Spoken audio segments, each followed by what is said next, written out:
The whole great hall was shouting, and the steward had a paper in his hand with my name on it, and the king had not said a word. I stood at the centre of a court full of the most powerful wolves in the north, in the only dress I owned, and none of them were looking at me the way you look at a person. They were looking at me the way you look at a problem, a starving village woman who had somehow put her hand on the king, a thief, a witch, a nobody with a claim she had no right to. Lord Merrick's voice climbed toward the rafters, reading out my debts, my thefts, my crimes.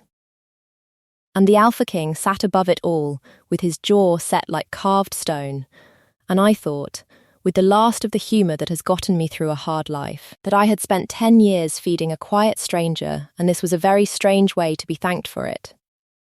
Then the king rose, and he crossed the whole hall to where I stood accused, and he took my hand in front of every soul in that court, and he said, quietly, Tell them what you left on my step every night for 10 years.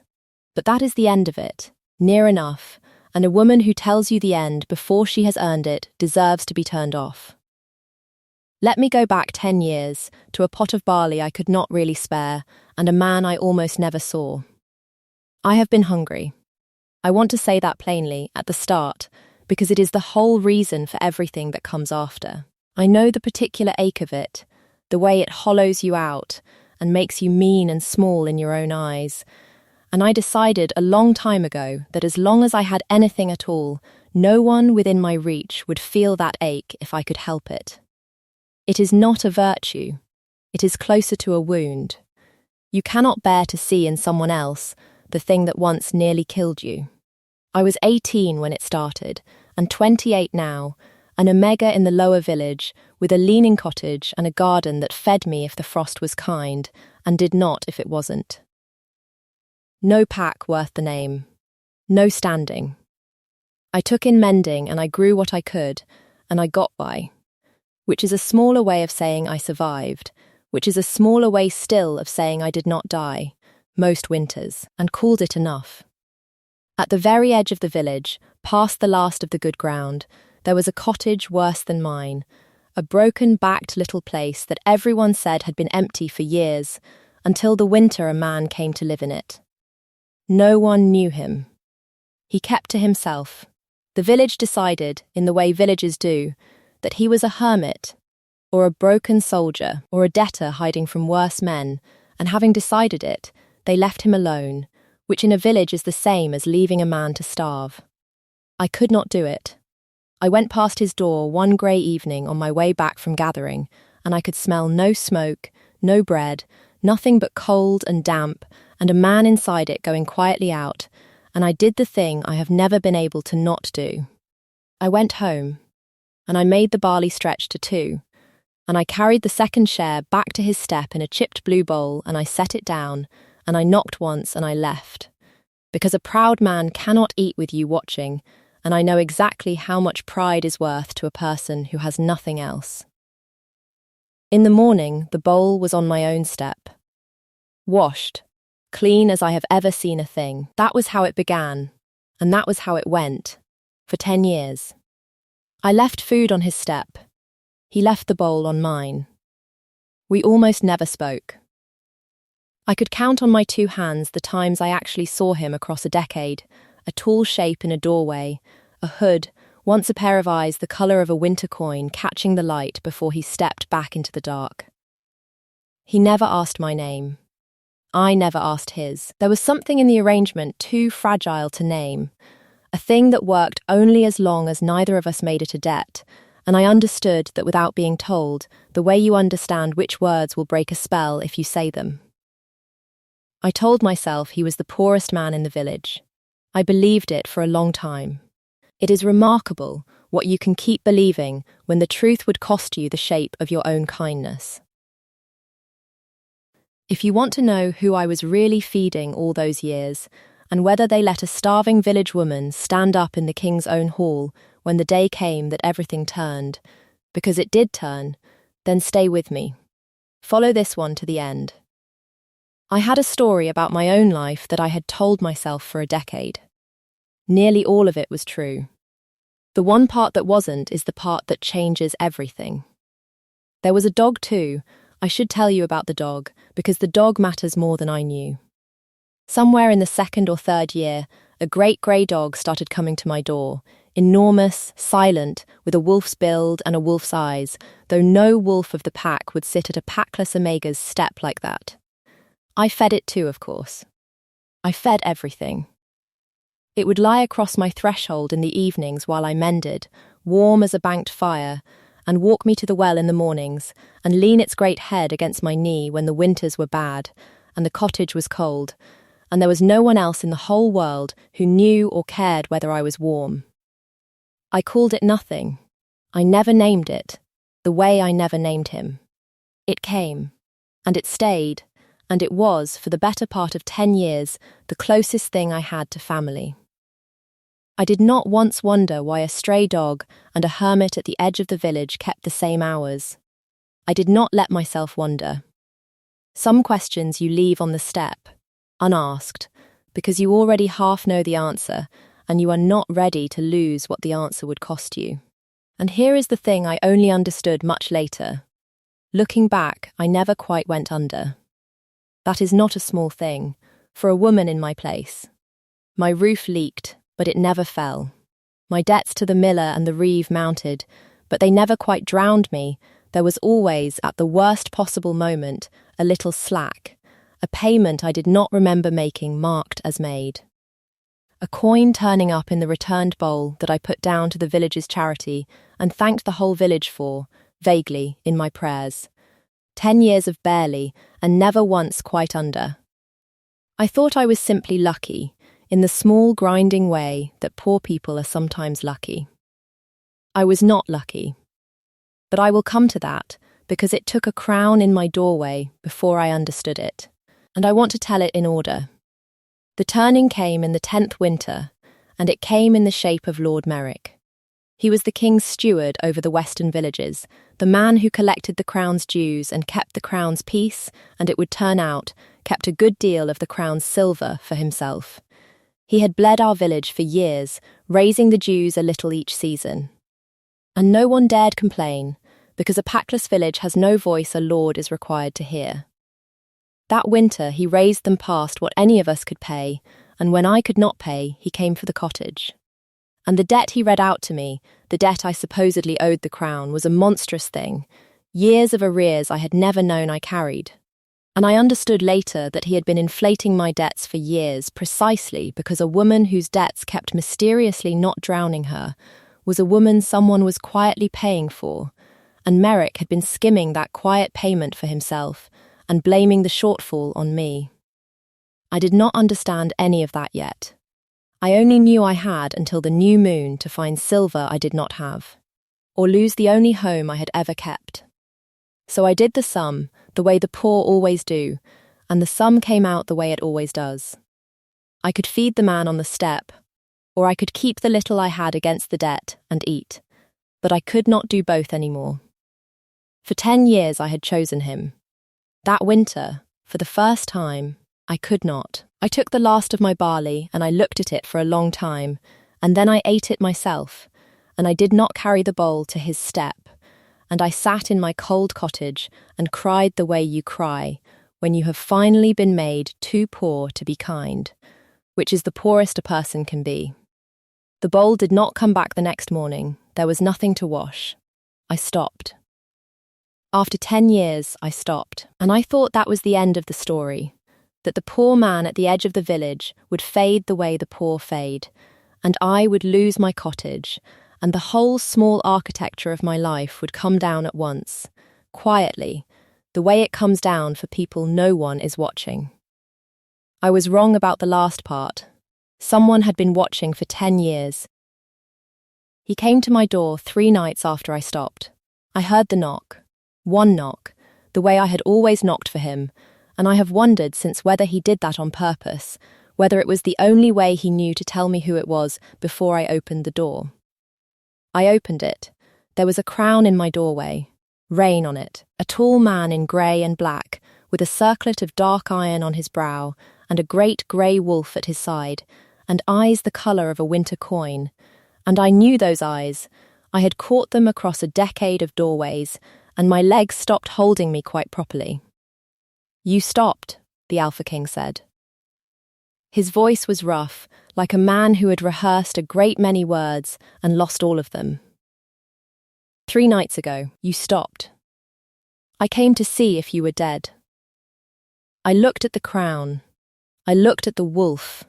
My wolf, the great grey stray that had warmed my threshold for years, sitting now at the heel of the King of the Iron Territories, as though it had every right to be there. Because it had. Because it always had. And the whole believed shape of my life turned over in my chest at once. "You're the man on the step," I said. It came out very small. "Yes, you're the king." Yes, his jaw worked. "I have been both for 10 years. I did not know how to be one of them without losing the other. I should have knelt. You kneel to a king. Instead, I stood in my own leaning doorway with a decade rearranging itself behind my eyes, and I did the thing I have never been able to not do, which is say the true thing at the worst possible moment. I fed you barley I couldn't spare," I said, out of a chipped bowl, "for 10 years, and you were the richest man in the kingdom the whole time." I heard my own voice crack. Do you have any idea how that feels? To find out the person you thought you were keeping alive could have bought my whole village with the rings on one hand. And the King of the Iron Territories, the strongest wolf alive, flinched as though I had struck him, and said, "You did keep me alive. That is the part you do not know. May I tell it to you? I have wanted to tell someone for 10 years, and there has only ever been one person I wanted it to be. I let him in. Of course I let him in.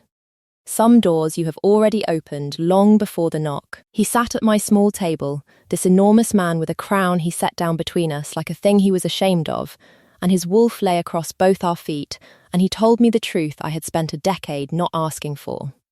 10 years ago he had not been a king.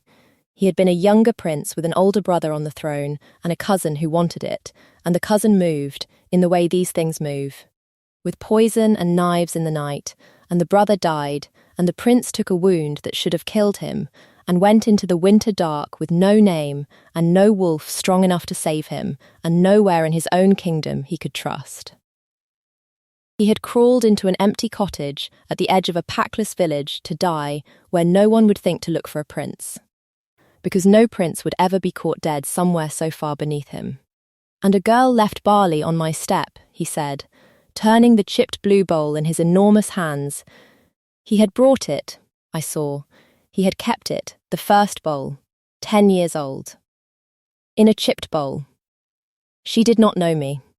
There was nothing in it for her. I was the poorest man in her village, and she had less than I had ever imagined a person could have, and still be alive, and she fed me anyway, every night, all winter, while I got my strength back and my wolf healed, and I made the plans that took back my brother's throne.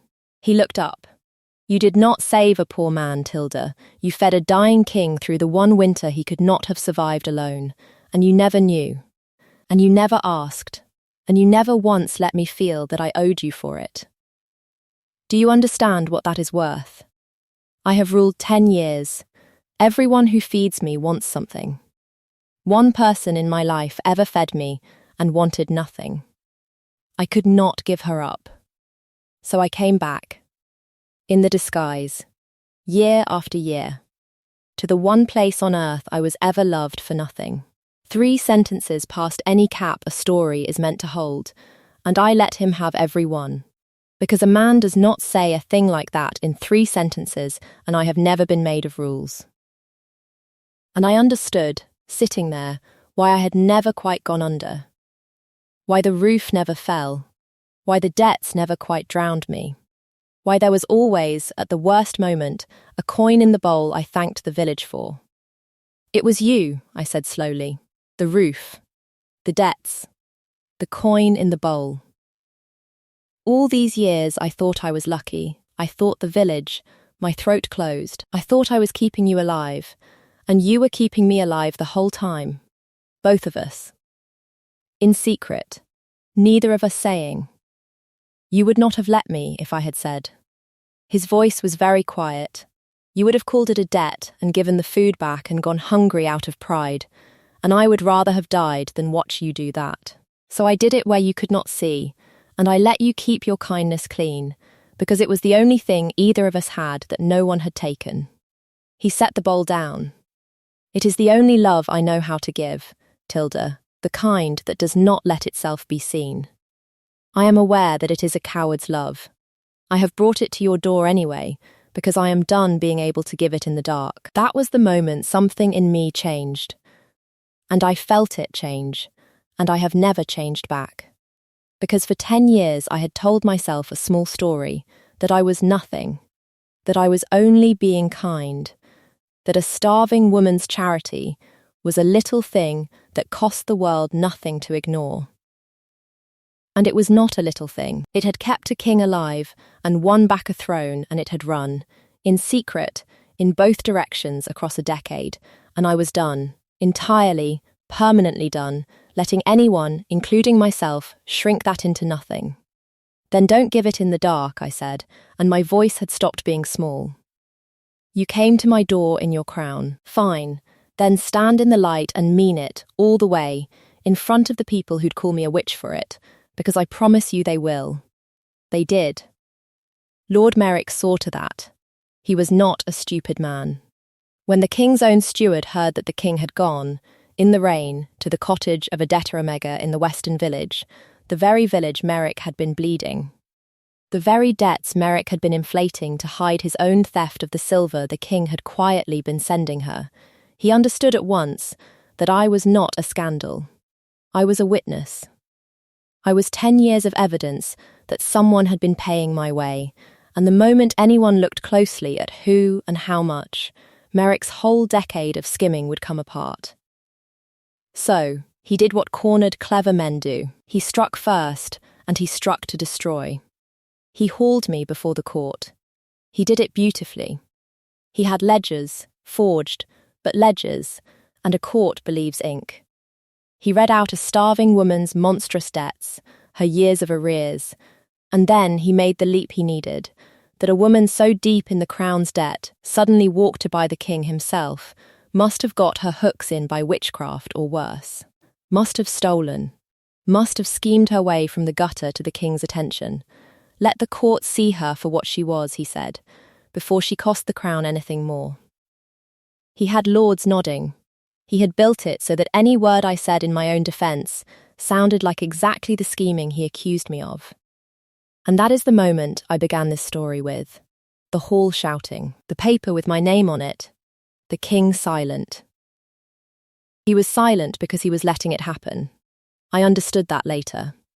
He let Merrick climb all the way out onto the branch, let him read every forged figure, let the whole court commit itself to the steward's story, and then he rose, and crossed the hall, and took my hand, and said, "Tell them what you left on my step every night for 10 years. So I told them. I did not raise my voice. A thing said quietly in a loud room is the only thing anyone remembers. I told them about the barley I could not spare, and the chipped blue bowl, and the man I thought was the poorest in the village. I told them I had never known his name.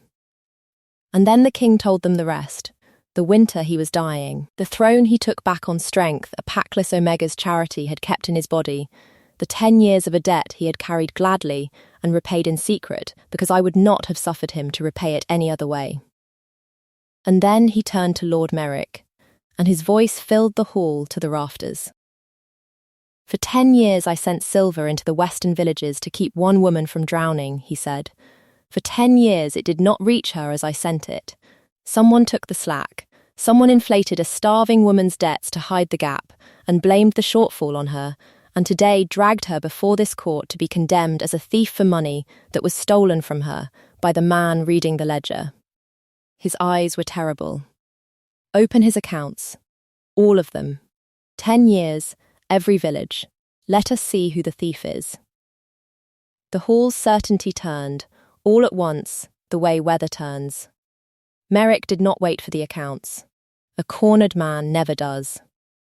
He went for the king. I saw the blade come out from under the steward's fine sleeve, saw it flash toward the man who had just ended him. and I did the thing I have never been able to not do. I moved.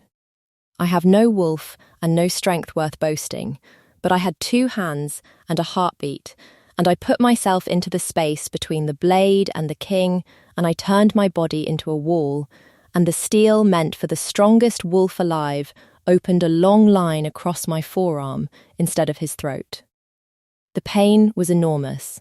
I did not fall, and it turned out I did not have to hold that space for more than a heartbeat, because the great grey wolf, my wolf, the stray I had warmed for 10 years, was already there.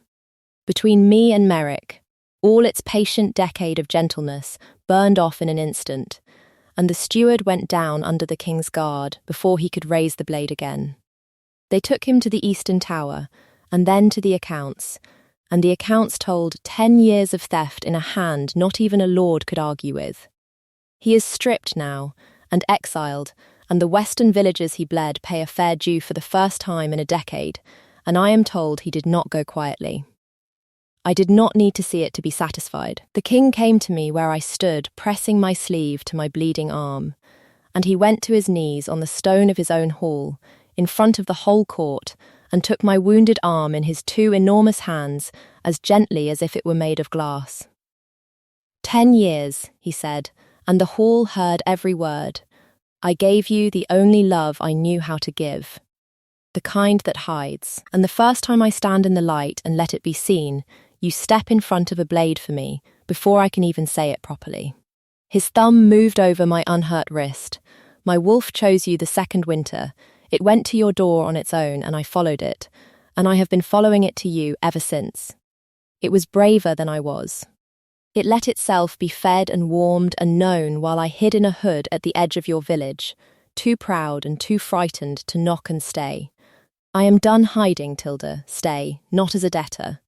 Not as a village woman I am repaying. Stay as the only person who ever fed me and wanted nothing, and let me spend the rest of my life failing to deserve it out loud instead of in secret. I stood in the great hall with a bleeding arm and a king on his knees and a decade turning over behind my eyes, and I did the thing I have always done, which is tell the truth. I told you 3 nights ago I couldn't feed you anymore, I said, and the whole hall leaned in to hear the village woman answer the king. That I'd finally been made too poor to be kind, and you'd been keeping me from drowning the whole time, so it turns out I was never as alone in it as I thought. I let him see me smile, though my arm was on fire. So here is my counteroffer, since we're apparently done doing this in the dark. I'll keep feeding you. You keep me from drowning. Out loud, this time, where everyone can see, so no clever man ever gets to call it a scandal again. I closed my hand around his. That's not a Luna's decision. It's just the bargain we've already been keeping for 10 years. I'd only like to keep it with the lights on. He kissed me then. 1 breath. No more. A kiss that said a whole sentence and did not need to become a scene. And what broke open in me was not the thing the songs promise. It was recognition, plain and total. The vertigo of being seen by a man who had watched me for 10 years from the dark, and who chose, in front of his whole kingdom, to finally let me see him back. The great grey wolf pushed its head between us, insisting, and I put my good hand on the skull I had warmed through 10 winters, and understood at last why a stray had loved a packless omega. Because it had never been a stray at all, and I had been, without knowing it, keeping the king's own heart fed the whole time. He gave me the bowl that night, the chipped blue bowl, the first one, 10 years old, which I had thought was long lost, and which he had kept on a shelf in the fortress the whole time. Beside, I saw when he showed me 9 others, 1 from each winter, every bowl I had ever left on his step, washed and kept, a decade of a woman's charity that a king could not make himself throw away. I did not say anything. Some things you receive by not being able to speak. A year on, I am the Luna of the Iron Territories, which still strikes me as a delivery signed for by mistake. My arm healed to a long pale scar I will carry for good, the cost of the thing, written where I can see it, and I have never once been sorry for it. Alaric touches it sometimes without meaning to. The way you touch a thing that frightened you. I never mention it. Some things you give a person by not watching them. The western villages are fed now. That was the first thing I asked for, and the only thing I have ever truly demanded, that no child in the lower villages learn the particular ache I learnt at 18, not while I have a say in it, and I have found I have a considerable say. There is a chipped blue bowl kept on the high shelf in our chambers, beside 9 of its sisters, and every so often, on a hard grey evening, I fill it with barley and carry it down myself to whatever cold cottage the village has stopped looking at, and I set it on the step, and I knock once, and I leave. You never know. I have learned who you are really feeding. I have decided I would rather feed 100 strangers and never find out than let one of them go out in the dark for the want of a bowl. A letter came last week from the Reeve, who used to add to my debts on Merrick's word, writing now, very carefully, to inquire whether the new Luna recalled him fondly, and might see her way to a small consideration for old acquaintance. I had Orin write the reply, since my hand for letters is poor from a life spent kneading and mending. I did not gloat. Gloating and grace wear the same coat, in my experience, and it is hard to tell them apart from a distance, easier up close, where you can see which one is smiling. I informed the Reeve that the Luna recalled him precisely, in every figure, and that his consideration would be the fair due he owed the crown, on time, for the rest of his natural life, and that I would be checking. Alaric found me dictating it at his own table, in the seat at his right hand, the great grey wolf a warm weight across both our feet, exactly as it had been a warm weight across my threshold for 10 years before I ever knew whose it was. "What are you telling him?" the king asked, reading over my shoulder. "The truth," I said. "That for 10 years a woman who could barely feed herself sent food to the poorest man in the village." I turned the chipped blue bowl in my hands. She never asked his name. It turns out he never forgot hers, and the two of them kept each other alive across a whole decade without either one saying a word, which I have decided is the truest kind of love there is, even if it did take a crown in my doorway to make us both admit it.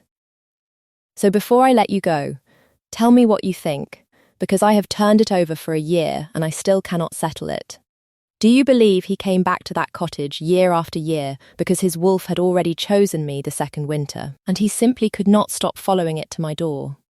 Or do you think it was only a lonely man who had been loved for nothing exactly once in his whole guarded life, and could not bear to let the one place that happened go? Tell me your theory below. I have lived inside the answer for a year, and I still cannot decide. And if you want to stay with us, the village is fed, the bowl's on the shelf. Whatever cold step I knock on next, comment the wolf, and follow along. Because I have made a whole life out of feeding the strangers no one else will look at, and it has never once, not one single time, turned out the way anyone expected. Where are you listening from tonight? Come in out of the rain. There is barley on the fire, and a chipped blue bowl, and a very large grey wolf who will insist on warming your feet whether you like it or not.